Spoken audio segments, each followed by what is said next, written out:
That offer depends on Ottawa sticking to its plan to buy Lockheed's F-35 fighter jets. All of the 88 F-35 jets aren't even going to be delivered until 2032. In the spring of last year, a document started circulating in very small, very specific circles inside Washington, D.C. It wasn't classified, not officially, but it wasn't meant to be read by the public either. It outlined, in careful bureaucratic language, a scenario that certain people in the Pentagon and on Capitol Hill found deeply uncomfortable. Canada, America's closest ally, longest undefended border in the world, Five Eyes intelligence partner, NORAD co-commander. Canada was seriously considering walking away from the F-35 and replacing it with a Swedish jet powered by a British engine. What happened next? The phone calls, the diplomatic pressure, the quiet meetings that didn't make the press tells you more about how power actually works in this alliance than anything you'll read in a defense procurement report. To understand why Washington is paying such close attention to what Canada does with its next fighter jet, you need to understand how long this story has actually been running. Canada's CF-18 Hornet fleet entered service in 1982. These aircraft were scheduled to reach the end of their operational lives around 2020. The replacement program, officially called the Future Fighter Capability Project, has been running in various forms since approximately 2010. That is 15 years of studies, evaluations, political reversals, canceled contracts, and fresh starts. Let that sink in. 15 years to replace an aging fleet that everyone agrees needs replacing. Why so long? Part of the answer is Canadian politics. The F-35 became politically toxic in Canada after a 2012 Auditor General report found the Conservative government had significantly underestimated the program's lifetime costs by somewhere between $10 and $20 billion, depending on the accounting method used. The Liberal Party campaigned against the F-35 purchase explicitly, then won, then found themselves quietly walking that position back when the military necessity became impossible to ignore. Part of the answer is genuine strategic ambiguity. Canada has unique requirements. It needs an aircraft that can operate effectively in Arctic conditions, that can cover the second largest national territory on Earth, that can fulfill NORAD commitments alongside American fighters while remaining credibly sovereign. Those are not simple requirements to satisfy. But a third part of the answer, the part that rarely gets said clearly in Canadian media, is that the decision has never been purely about which jet is best for Canada. It has always been, partly, about managing the relationship with Washington. And this is where the story gets complicated. Because when Canada issued its formal request for proposals in 2022, inviting Lockheed Martin with the F-35, Boeing with the Super Hornet, and Saab with the Gripen E to submit full competitive bids, something unexpected happened. Saab submitted a bid that, by the assessment of multiple independent analysts who reviewed the publicly available portions, was genuinely competitive on capability and dramatically superior on cost. Not marginally superior, dramatically. The numbers being discussed in defense circles suggested the Gripen E package, including full industrial offset agreements, technology transfer, and in-country maintenance infrastructure, could cost Canada somewhere between 30% and 50% less than the F-35 over a full life cycle. On a program projected to run into the tens of billions of dollars, 30 to 50% is not a rounding error. It is the kind of number that gets politicians' attention, and the kind of number that makes certain people in Washington very nervous. Drop a comment if you think Canada's fighter jet decision should be based purely on military capability, or should the political relationship with the U.S. factor in. Genuinely want to hear both sides. Let me give you the honest capability case for the Gripen E in the Canadian context, not the promotional version, the analytical one. Canada's primary air defense requirements come down to a specific set of missions: Arctic sovereignty patrol, NORAD intercept duties alongside American F-22s and F-35s, potential expeditionary commitments under NATO Article 5, and close air support for ground forces in coalition operations. The Gripen E's performance envelope covers the first three of those missions convincingly and the fourth adequately. On Arctic operations specifically, which is Canada's most unique and demanding requirement, the Gripen E has characteristics that are genuinely well-suited. The EJ-200 engine has been tested and certified for cold weather operations down to -40 degrees Celsius, which covers the operational temperature range of virtually all Canadian Arctic locations. The aircraft's avionics are designed for operation in high-latitude environments where GPS signals can be degraded and magnetic compass readings become unreliable. The Saab team has specifically pointed to Swedish Air Force operational experience in conditions that closely mirror northern Canadian environments as directly relevant experience. The dispersed basing capability, which I covered in detail in a previous video, is also directly relevant to Canada's strategic situation. Canada has enormous territory and a relatively small number of large air bases. In any credible threat scenario involving Russian long-range aviation or missile strikes, which is precisely the scenario NORAD exists to address, the ability to disperse aircraft to improvised forward operating locations dramatically increases survivability. The Gripen can operate from a 500-meter prepared strip. It can be turned around in 10 minutes by a small ground crew. It was designed for exactly this kind of dispersed, resilient operation. Now here's the capability limitation I want to be honest about. In a high-end penetrating strike mission against an adversary with sophisticated integrated air defenses, the kind of mission profile the F-35 was specifically designed to execute, the Gripen E is less capable. It carries a reduced radar cross-section compared to older aircraft, but it is not a stealth platform in the F-35 sense. If Canada ever needed to participate in offensive operations against a near-peer adversary's defended airspace, the Gripen E is the less capable choice. But here's the question Canadian defense planners are actually wrestling with. When was the last time Canada conducted independent offensive air operations against a near-peer adversary's defended airspace? The honest answer is never. Not in the modern era of integrated air defense systems. Canada's realistic mission profile is overwhelmingly defensive and coalition supportive. For that profile, the Gripen E is not a compromise. It's a serious answer. And Saab's industrial offer makes the capability case even stronger when you factor in economic dimensions. Saab offered Canada full transfer of technology for certain system components, domestic production involvement for Canadian aerospace industry, and a sustainment model that keeps maintenance dollars circulating inside the Canadian economy rather than flowing back to American defense contractors. For a Canadian government that has to justify a multi-billion-dollar procurement to voters, that industrial story matters enormously. Now we get to the part of this story that most mainstream coverage dances around without ever saying directly. Washington did not watch Canada's Gripen evaluation quietly. The American government's concern about Canada potentially choosing a non-American fighter jet operated on multiple levels simultaneously. And while much of it happened through channels that don't produce public records, enough has surfaced through defense industry reporting, parliamentary testimony, and the occasional unguarded comment from officials who forgot they were being observed to construct a clear picture. The first concern was interoperability. The official American position, expressed through Pentagon liaison channels and in background briefings to Canadian defense officials, was straightforward. A non-F-35 Canadian fighter complicates NORAD integration. The argument went that F-35s flying together share a common multifunction, advanced data link, MADL, which creates a seamless tactical picture between aircraft. A Gripen flying in a NORAD intercept mission alongside an F-22 cannot access that data link. This is technically true. It is also, defense analysts will tell you, somewhat overstated as a practical operational concern. NATO operates coalitions of different aircraft types with different data architectures routinely and successfully. The interoperability argument is real, but it is not a showstopper. It is a complication. The second concern was precedent. If Canada, the United States' most intimate defense partner, the nation that literally co-commands NORAD, chose a European jet over the F-35, the political signal sent to every other NATO member evaluating their next fighter purchase would be seismic. Belgium chose the F-35 in 2018. Finland chose the F-35 in 2021. Poland is buying F-35s. Norway operates them.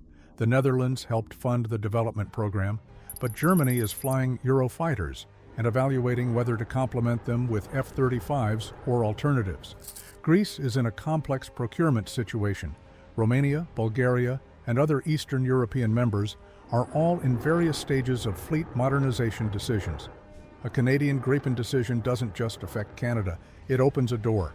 and certain voices in Washington understood that clearly. The third concern, the one that nobody says in official channels, but that defense industry analysts discuss openly, was industrial and financial. The F-35 program is, at this point, the most expensive weapons program in human history. Its projected lifetime cost is approximately $1.7 trillion over the full program life, according to the U.S. Government Accountability Office. That program depends on continued international orders to sustain the production economics and the political coalition that protects it from budget pressures. Canada was supposed to buy 88 aircraft at a unit cost, including sustainment, that runs well over $100 million per aircraft in life cycle terms. You do the math. A document that circulated, and I want to be careful here because its precise origin remains murky, outlined the risks of what it called Allied procurement divergence, and specifically cited the Canadian evaluation as a case requiring proactive alliance management. That phrase, proactive alliance management. In diplomatic language, that means we need to make sure Canada makes the right decision before they make the wrong one. What that proactive management looked like in practice involved senior American defense officials raising interoperability concerns directly in bilateral meetings that were ostensibly about other topics. It involved defense industry lobbying at levels that blurred the line between commercial advocacy and diplomatic pressure. And it involved quiet suggestions, never written, never official, that a Canadian decision to buy non-American fighters might complicate other aspects of the bilateral relationship. Those suggestions were noted in Ottawa. They were not appreciated. Here's a real question. Is this alliance pressure, or is it just a country protecting its defense industrial interests like every country does? Comment below. I'm not going to tell you what to think on this one. Now back in here is the position Canada found itself in, stated as plainly as I can state it. On one side, a Swedish aircraft that demonstrably met Canada's stated requirements, offered superior life cycle economics, came with a compelling industrial partnership package, and would signal genuine Canadian procurement sovereignty. On the other side, an American aircraft with real capability advantages in high-end scenarios, deep integration with the alliance's most powerful member, and the weight of a bilateral relationship that touches everything from trade to intelligence sharing to continental defense to softwood lumber disputes. There is no version of this choice that is purely technical. A senior Canadian defense official, not attributable, speaking to a defense journalist in 2023, put it with remarkable clarity. I'm paraphrasing because the original language was not for publication. The substance was, we can run the numbers 100 different ways, and the Gripen numbers look very good. But we also have to live next to the United States every day for the next 50 years.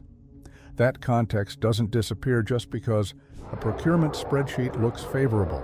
That is an honest statement of the actual dilemma, and it deserves to be taken seriously rather than dismissed as cowardice or corruption. Canada's relationship with the United States is not an abstraction. It is the operational foundation of Canadian security. NORAD is not just a treaty, it is the infrastructure of North American aerospace defense.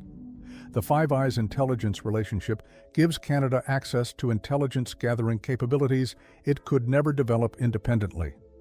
The trade relationship, $2.7 billion in daily cross-border commerce as of 2023 figures, underpins the Canadian economy in ways that make any serious bilateral friction costly beyond the defense sector. And yet, Canadian sovereignty over its own procurement decisions is not a minor constitutional footnote. It is a principle that Canadian governments of every political stripe have defended, at various points, against various forms of American pressure. The Avro Arrow, canceled in 1959 under circumstances that remain controversial to this day, with persistent questions about American influence on that decision, is burned into Canadian aerospace consciousness as the defining cautionary tale of what happens when external pressure overrides indigenous capability. Any Canadian politician who understands their own country's defense history understands the Avro Arrow reference, and any Canadian politician who understands their own country's strategic reality understands that the relationship with Washington cannot simply be disrupted over a fighter jet procurement, however principled the argument for doing so might be. This is the sovereign dilemma. It is real, it is uncomfortable, and it does not have a clean answer. What it does have is a political cost, regardless of which direction Canada chooses. Choose the F-35, face domestic criticism about procurement economics, industrial sovereignty, and capitulation to American pressure. Spend more money, maintain the relationship. Choose the Gripen. Face American displeasure, potential complications in bilateral defense cooperation, and a precedent-setting signal to the rest of NATO that will be interpreted, correctly, as a deliberate statement of independence. Neither option is free. Let's run the scenario that Washington's strategic planners have actually been modeling. Canada announces it is selecting the Gripen E. In the first 72 hours, the coverage is primarily economic and political. Canadian media focuses on the cost savings, the industrial partnership, the sovereignty narrative. American media covers it as a diplomatic story. Some coverage mentions the alliance implications. Most of it misses the deeper significance. But in the defense ministries of Europe, the significance is understood immediately, because Canada's decision would arrive in the middle of active procurement evaluations across the alliance. Several smaller NATO members, nations whose defense budgets make the F-35's life cycle cost genuinely prohibitive as a sole fighter option, have been watching the Canadian process carefully, not because Canada leads them, but because Canada's decision would validate a choice they have been politically reluctant to make. If Canada, with its deep intelligence ties, its NORAD integration, its status as perhaps America's most trusted ally, can choose a non-American fighter and maintain the relationship, then the political risk of that choice diminishes for everyone watching. The door doesn't just open, it swings wide. Saab's export pipeline would transform overnight. Nations currently in polite evaluation mode would accelerate to serious negotiation. The competitive dynamics of the European fighter market, already shifting with Dassault's Rafale winning significant export contracts in recent years, would shift further away from American dominance. The F-35 program's production economics depend on sustained order flow. A significant reduction in Allied orders, even a slowing of the order pipeline, would affect unit costs for all buyers. The program's political constituency in the U.S. Congress, built carefully over decades through strategic placement of production work across key states and districts, would face pressure. None of this happens overnight. Defense procurement cycles are measured in years and decades, not weeks, but the trajectory, once shifted, is very difficult to reverse. This is why the stakes of Canada's decision extend so far beyond Canada. And this is why the response from Washington has been, by the standards of Allied procurement discussions, unusually direct. Poll time. If you were advising the Canadian Prime Minister right now, what would you say? A. Buy the F-35. Protect the relationship. B. Buy the Gripen. Assert sovereignty and save money. C. Split the order, some of each. Comment your vote and your reasoning. As of the time this script was written, Canada's Future Fighter Capability Project has not concluded. The formal evaluation process has extended well beyond its original timeline, which, given this program's 15-year history of delays, surprises precisely no one. What has changed is the political context around the decision. The bilateral relationship between Canada and the United States entered a period of unusual tension beginning in early 2025, centered on trade disputes and broader questions about American reliability as a partner. That context, which would have been almost unimaginable to defense planners who designed Canada's NORAD commitments in a more stable era, has shifted the internal political calculus in Ottawa in ways that are difficult to quantify but impossible to ignore.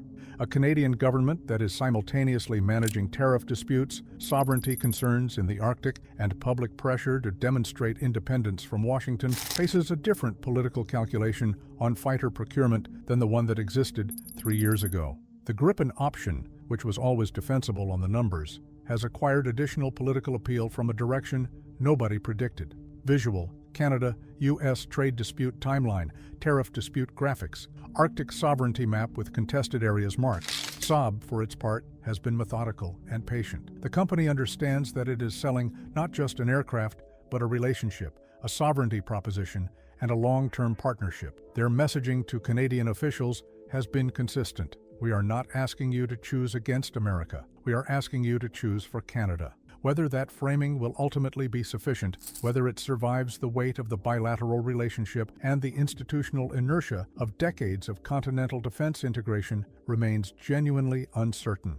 What is certain is that the decision, whenever it comes, will echo far beyond the Canadian Air Force's hangar doors. It will be read in Brussels and Stockholm and Berlin and Warsaw as a signal about what sovereignty means in a 21st century alliance. It will be read in Washington as either a manageable aberration or the beginning of a significant realignment. And it will be read in Beijing and Moscow, who monitor NATO cohesion with intense professional interest, as data about the alliance's internal dynamics. A fighter jet procurement that started as a replacement for aging CF-18S has become something considerably larger. It has become a referendum on who gets to make decisions inside the world's most powerful military alliance.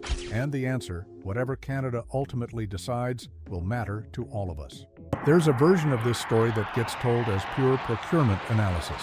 Thrust-to-weight ratios, maintenance hours, unit costs, life cycle economics. That version is real and important. We covered it. But the version that actually matters, the one that explains why a document circulated in Washington, why phone calls were made, why the silence from certain quarters was so carefully constructed, is a story about power, about who gets to exercise it, about the price of exercising it, and about what it costs when you don't. Canada hasn't made its decision yet, but the pressure being applied to shape that decision tells you everything you need to know about what the decision actually means. Decisions made under pressure, about sovereignty, about alliance relationships, about what your country is willing to pay for independence, don't stay inside defense procurement offices. They become part of a country's story about itself. Canada's story on this is still being written. Watch closely. If this gave you something to think about, subscribe. This channel covers the stories that sit underneath the headlines, the ones where the real decisions get made. Leave me a comment with the question this video left you with. See you next time.